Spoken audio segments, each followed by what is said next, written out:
Automakers are having a hit or miss time dealing with the current state of the car market. With lowering demand, high interest rates, and supply piling up, things are getting a bit rocky. And while some automakers are doing a good job navigating these turbulent waters, others are not. And that is what we're going to be discussing in this video today. But before we dive into that, today is November 1st, which is exciting for a few different reasons. Number one, I voted.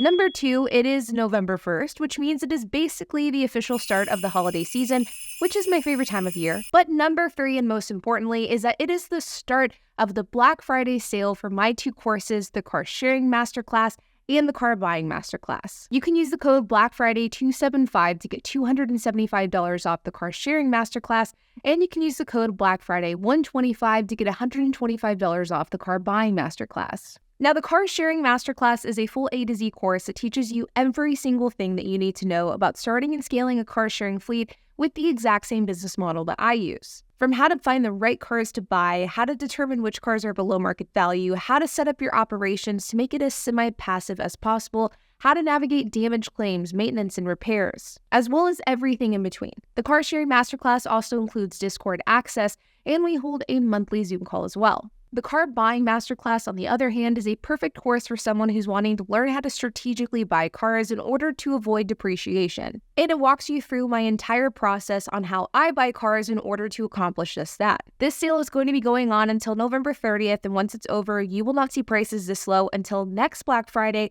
so you'll want to act fast. Again, that's Black Friday 275 for $275 off the Car Sharing Masterclass, and it's Black Friday 125 for $125 off the Car Buying Masterclass. You can check out the links down in the description below. Stellantis and Ford reported their earnings this week, and while one of these automakers fared far, far better than the other, neither one did great. First, let's dig into Ford. Now, Ford by no means had a terrible quarter, beating earnings per share expectations by 3.47% and beating revenue by 1.76%. Ford reported $46.2 billion in revenue, which is up 5.47% from a year ago. But despite the fact that revenue was up, net income was down 25.6% from a year ago, sitting at $892 million. Now, as for why Ford is reporting the earnings that they did, Ford gave us some high-level points and sectors really pointing to the areas in which Ford is thriving and where they're struggling. First is Ford Pro, which is Ford's commercial arm.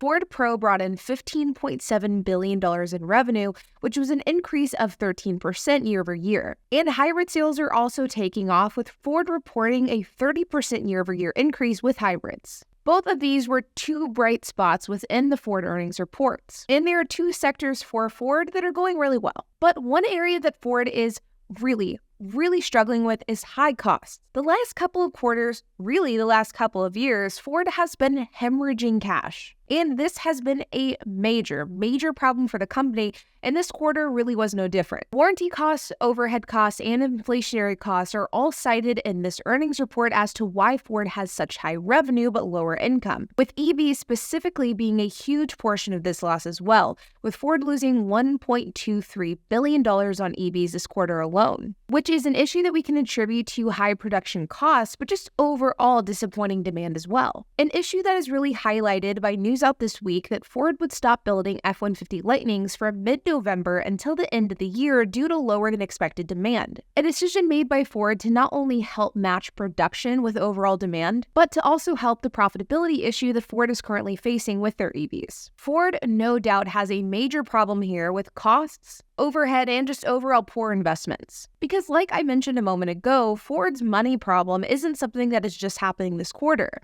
And while EVs have been a loss leader for a while now with Ford, warranty costs have also been a huge challenge, and in years past it was poor investments into companies like Rivian that they lost an estimated $7 billion on. It seems as though with Ford, not only is it one major problem after another, but unfortunately for Ford, it doesn't look as though this is a car market problem.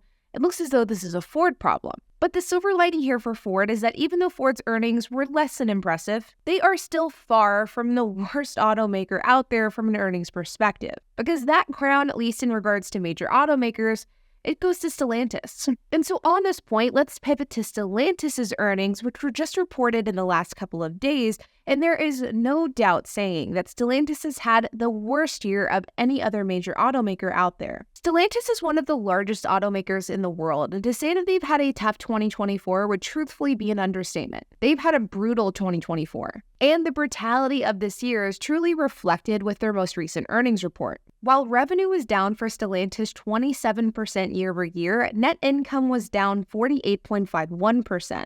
And overall, Stellantis reported less income, less cash on hand, and less profit.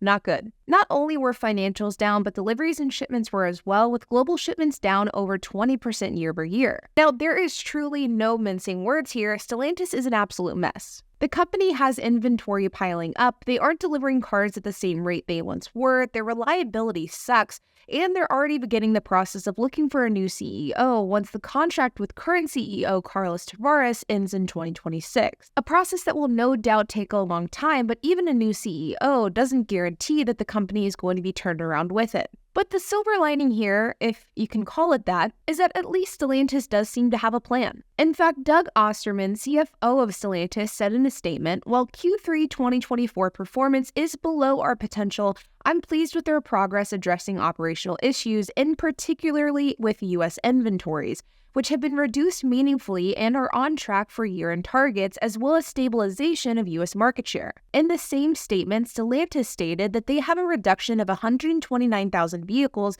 including an 80,000 unit reduction here in North America, which has moved towards their goal of a 100,000 unit reduction in North America by the end of November. Now, the reason why Stellantis, in the context of this earnings report, is really focusing on inventory reduction is because inventory is a real problem for Stellantis, and it's really causing a domino effect for the company. For most of the last 2 years, Stellantis has had some of the most inventory of any other major automaker out there. So as a result of this unsold influx of inventory, Stellantis has been discounting cars heavily, and this has of course affected the bottom line of the automaker. Addressing oversupply for both 2024 models, but even 2023 models, is really the first step needed to address the issue at hand. Because the truth is, as long as Stellantis has tens of thousands, if not hundreds of thousands of unsold units sitting on dealership lots, they are going to be forced to continue to give steep discounts, and the automaker will never be able to get ahead. And the problem with Stellantis is that this is not only just a problem with one automaker under their umbrella,